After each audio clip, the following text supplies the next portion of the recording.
February 17, 1943. Mid-Atlantic, 52 degrees north, 30 degrees west. The water is black as coal tar, heaving in 12-foot swells beneath a sky the color of gunmetal.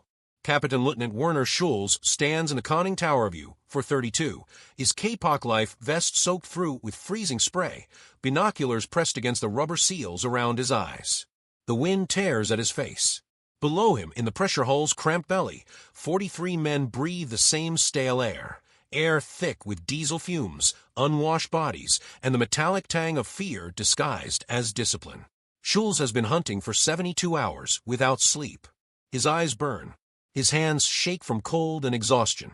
But he keeps scanning the horizon because somewhere out there, beyond the curtain of Atlantic fog, lies what Berlin has promised him, a convoy of merchant vessels crawling eastward from America, heavy with steel and grain and the soft underbelly of democracy. Easy prey. That is what they told him. The Atlantic is ours, they said. The Wolfpack is supreme. He believes this because he has been trained to believe it, because every patrol briefing in Lorient and St. Nazaire has reinforced it, because the numbers, hundreds of Allied ships sent to the bottom in 1942 alone, prove it. The U-boat arm is the spear tip of the Reich, the silent hunters who will starve Britain into submission and choke the American pipeline before it ever reaches European shores. This is not mere propaganda. This is documented fact. In 1942, German submarines sank over 6 million tons of Allied shipping. The happy time, they called it. Die Glück Zeit. Schulze himself has 3 merchant kills to his name. He wears the U-boat badge with the quiet pride of a craftsman. He knows his boat, knows the temperament of his torpedoes, knows the mathematics of attack angles and lead times. He is 26 years old, and already he has seen more death than his father witnessed in 4 years of trench warfare. But February 1943 is not 1942. Something has changed in the dark water, something the briefing officers in their warm bunkers have not yet fully acknowledged. The convoys are different now, larger, faster, protected by a ring of escorts that seem to multiply with each passing month. And they are coming from a place Schulze barely understands, a sprawling naval complex at Hampton Roads, Virginia, where the Elizabeth River meets the Chesapeake Bay, where a city called Norfolk feeds an endless stream of ships into the Atlantic like a factory producing steel and determination in equal measure. Schulze does not know Norfolk. He has never seen its shipyards, never walked its docks, never witnessed the organized chaos of its loading piers where hundreds of Liberty ships and tankers take on cargo around the clock. He knows only what intelligence reports tell him, that the Americans are building merchant vessels faster than the Kriegsmarine can sink them. But intelligence reports are abstractions. They do not convey the visceral reality. They do not capture the sheer industrial will of a nation that has turned itself into an arsenal. Schulze knows torpedoes and pressure hulls and the killing geometry of submarine warfare. He does not yet know what it means to face an enemy with infinite resources and the unshakable conviction that material abundance is a form of moral superiority. The Wolfpack Robgraph, they call this one, Robber Baron, consists of 17 U-boats strung across a patrol line 300 miles long. They wait like spiders on an invisible web, listening through hydrophones for the telltale throb of convoy propellers. The tactic has worked before. It will work again. It must. Admiral Donitz has staked his reputation on it. The Wolfpack is designed to overwhelm escort defenses through sheer numbers, to converge on a convoy from multiple angles and strike before the destroyers can respond. It is theoretically sound. It has been proven in practice. Schulze has participated in 2 successful Wolfpack actions. He knows the drill. Wait for the contact report, close on the surface at night, submerge before dawn, fire from the dark. The Royal Navy cannot be everywhere at once. The laws of mathematics and geography are on Germany's side. Except now they are not. The first indication comes at 0347 hours on February 18th. Schulze's radioman picks up a transmission from you, 606, 40 miles to the southwest. Contact. Large convoy eastbound, estimated 50 to 60 vessels. The message is crisp, professional, exactly as trained. Within 20 minutes, the entire Wolfpack is alerted. Schulze orders full speed on the surface, racing through the darkness toward the intercept point. His crew moves with mechanical efficiency. Torpedoes are checked. Trim is adjusted. The electric motors are tested. Everything is ready. This is what they have been waiting for. This is what they were born to do. But when U-432 closes to within visual range, something is wrong. Schulze can see it through his binoculars even before his watch officer remarks on it. The convoy is enormous, not 50 or 60 ships, but perhaps 80, maybe more, stretching across the horizon in 9 columns, each column a mile long, the whole formation covering an area the size of a small city. That alone is not unprecedented. What unsettles Schulze is the number of escorts. He counts them carefully. For destroyers on the flanks, 3 corvettes weaving patterns ahead of the convoy, 2 more destroyers in the rear, and, impossibly, what appear to be 2 small aircraft carriers, escort carriers, steaming in the center of the formation. In all his training, in all his operational experience, he has never seen a convoy with dedicated air cover in mid-ocean. That is supposed to be impossible. The Atlantic Gap, they call it, the stretch of ocean beyond the range of land-based aircraft, where U-boats can operate with impunity. Except here now the gap has been closed. The Americans have brought their own airfield. Schulze hesitates. His orders are clear: attack. But instinct, the instinct that has kept him alive through 15 patrols, tells him this is different. He watches as one of the escort carriers launches an aircraft, a small, stubby plane that climbs into the pre-dawn darkness and begins circling the convoy in a wide, lazy pattern. The plane carries depth charges. He can see them slung beneath its wings. The message is unmistakable: we can reach you anywhere. There is no safe distance. There is no gap. He attacks anyway because those are his orders, and because to turn away would be to admit what he cannot yet allow himself to believe, that the war in the Atlantic has fundamentally shifted, that the balance of power is no longer what Berlin claims it to be, that the convoys steaming out of Norfolk and New York and Halifax are not the vulnerable prey he has been promised, but the leading edge of an industrial juggernaut that will not stop, cannot be stopped, will simply absorb losses and build more ships and send them forward with a relentlessness that borders on the inhuman. U-432 submerges at 0512 hours. Schulze maneuvers into attack position, lining up a shot on a large tanker in the convoy's 3rd column. The mathematics are perfect. Range, 800 meters. Speed, 9 knots. Angle, 110 degrees. He fires a spread of 3 torpedoes, spacing them to ensure at least 1 hit. The weapons run true, their bronze propellers churning toward the target in straight white lines beneath the surface. Schulze allows himself a moment of satisfaction. This is what he knows. This is what he is good at. The first torpedo misses by 10 meters. The second passes directly beneath the tanker without detonating, a malfunction in the magnetic pistol, the same chronic problem that has plagued the U-boat arm since the war's beginning. The third strikes amidships with a dull, unsatisfying thud. Schulze hears it through the hull. But when he raises the periscope for a damage assessment, the tanker is still moving, still in formation, trailing a thin plume of smoke, but otherwise intact. American construction, he thinks. Double hulls. Compartmentalization. Built to absorb punishment. Built to survive. And then the escorts converge. The first depth charges explode at 0521 hours. They are close, too close, detonating in a pattern that suggests the destroyers know exactly where U-432 is hiding. The pressure hull groans. Light bulbs shatter. A pipe joint in the forward compartment cracks, spraying seawater in a thin, hissing jet.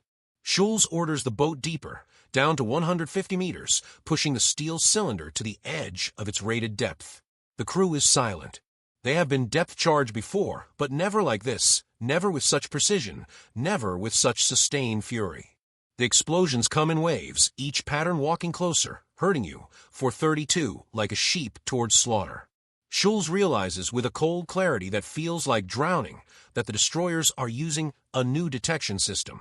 Not just ASTIC, the British sonar he has learned to evade, but something more sophisticated, something that can track his movements with terrifying accuracy even at depth. Later he will learn it is called HF/DF, High-Frequency Direction Finding, HFDUF, a system that allows escorts to triangulate U-boat radio transmissions with pinpoint precision. Later he will learn that the Royal Navy and the U.S. Navy have cracked German naval codes, that every transmission from the Wolfpack is being read in near real time by analysts at Bletchley Park and Washington. But now, in the moment, he knows only that he is being hunted by an enemy that can see in the dark. U-432 survives. Barely. After 8 hours of silent running, batteries nearly exhausted, air foul with carbon dioxide, Schulze manages to slip away from the escorts and surface after nightfall, 20 miles from the last known position of the convoy. His boat is damaged. One torpedo tube is inoperable. The radio antenna is bent. 2 men are injured from being thrown against machinery during the depth charging. And for all that effort, all that risk, he has achieved nothing. 1 tanker damaged, still afloat, still steaming toward Britain. 1 U-boat battered and running for home. But the lesson, the true, bitter lesson, is only beginning to reveal itself. Over the next 72 hours, Schulze monitors radio traffic from the other boats in Robgraph. The reports come in staccato bursts. U-606 sunk by destroyer escort. U-529 damaged, returning to base. U-267 reporting aircraft attack, 2 men lost from conning tower, forced to dive. U-381 missing, presumed lost. The Wolfpack, which was supposed to overwhelm the convoy's defenses, is being systematically destroyed. By February 22nd, 9 of the 17 U-boats are out of action, 6 sunk, 3 so badly damaged they must abort patrol. The convoy, meanwhile, has suffered losses of exactly 3 ships, 2 freighters and 1 tanker. 57 vessels reach Liverpool intact. The cargo they carry, grain, aviation fuel, steel plate, vehicles, ammunition, prefabricated barracks, medical supplies, represents weeks of accumulated production from American factories, farms, and refineries. It represents the bottomless reservoir of an economy that in 1943 is producing more war material than Germany, Japan, and Italy combined. This is the truth that Schulze and thousands of other U-boat men are being forced to confront in the cold waters of the North Atlantic. They are not losing to superior tactics or better training or even better technology, though all those factors play a role. They are losing to abundance. They are losing to an enemy that can afford to lose ships and still win, that can build Liberty ships faster than they can be sunk, that can train crew faster than they can be killed, that can produce depth charges and sonar sets and escort carriers and patrol aircraft in quantities that render the entire U-boat strategy, the carefully calculated tonnage war, the race to sink ships faster than they can be built, utterly obsolete. The convoys from Norfolk are the most vivid embodiment of this abundance. Hampton Roads in 1943 is the largest naval facility on the planet, a sprawling complex of shipyards, piers, fuel depots, and warehouses that stretches for miles along the Virginia coast. The Norfolk Naval Shipyard alone can service dozens of vessels simultaneously. Newport News Shipbuilding launches a new merchant vessel every 2 weeks. The port of Hampton Roads handles cargo volume that exceeds the combined capacity of every German port on the Atlantic. The logistics are staggering. Trains arrive hourly with boxcars full of supplies. Stevedores work in 3 shifts around the clock. Convoys assemble in the Chesapeake, sometimes 50 or 60 ships at a time, and depart on schedules so regular they resemble bus timetables. It is industrialized warfare raised to a level the German military planners did not anticipate and cannot match. Schulze does not see Norfolk.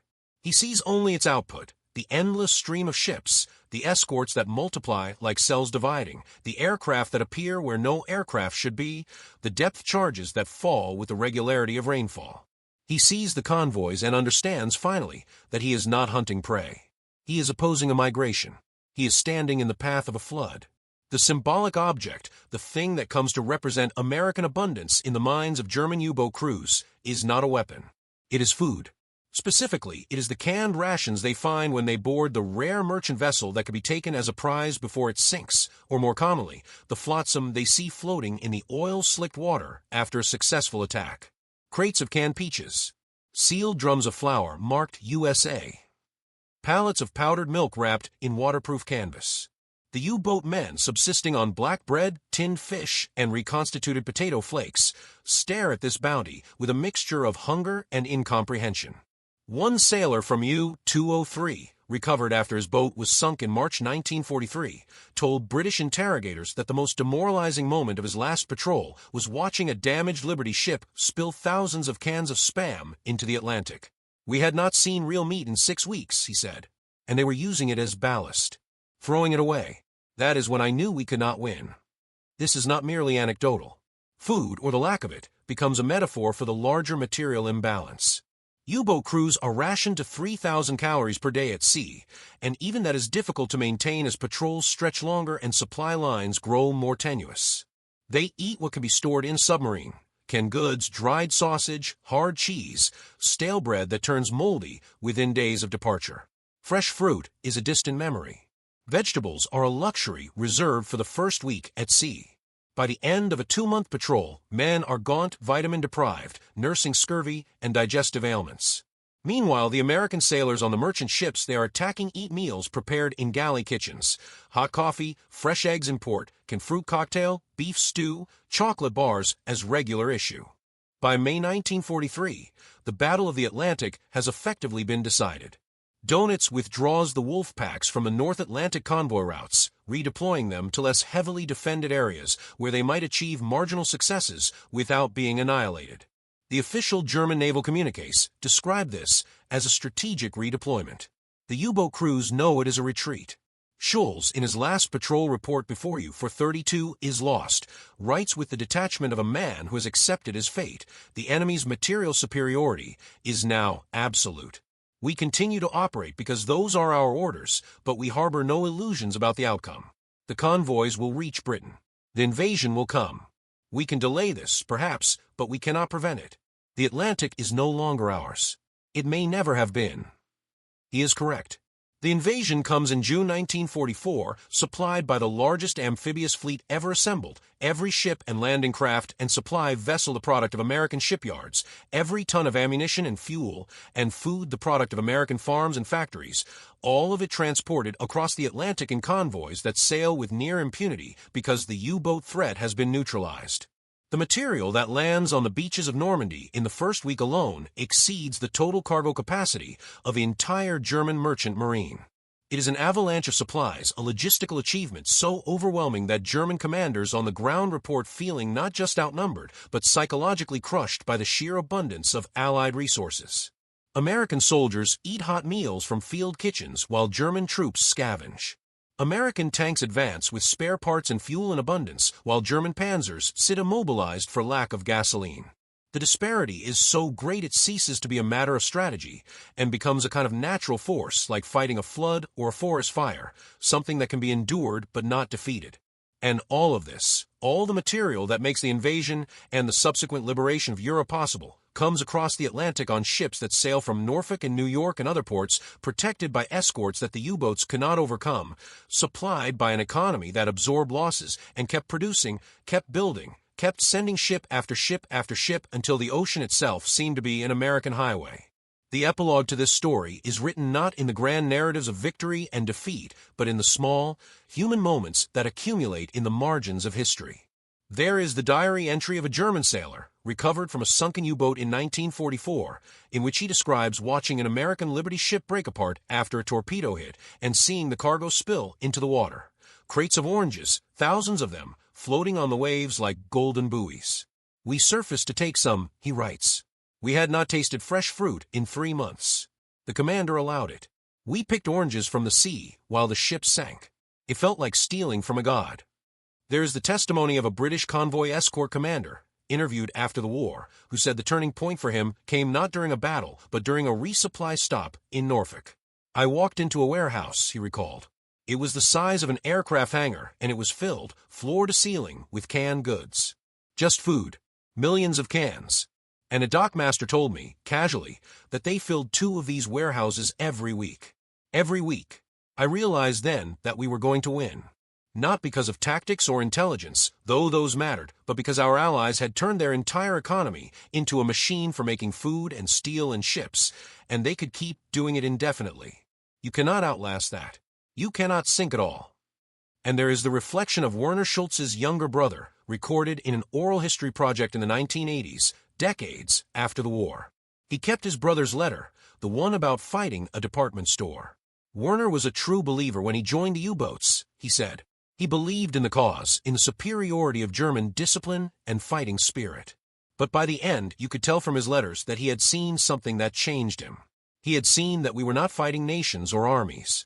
We were fighting an idea, the idea that abundance is strength, that a free society can produce more than a controlled one, that democracy is not weak, but powerful in ways we had not imagined. Werner did not survive to understand this fully, but I think he sensed it. He knew we were not just losing battles. We were losing an argument about how the world works. This is the larger truth that the convoys from Norfolk represent, that freedom and abundance are not contradictions but complements, that open societies can generate wealth and power precisely because they are open, that the material prosperity of democracy is not a weakness to be exploited but a strength that, when mobilized, becomes overwhelming. The U-boat men were brave. They were skilled.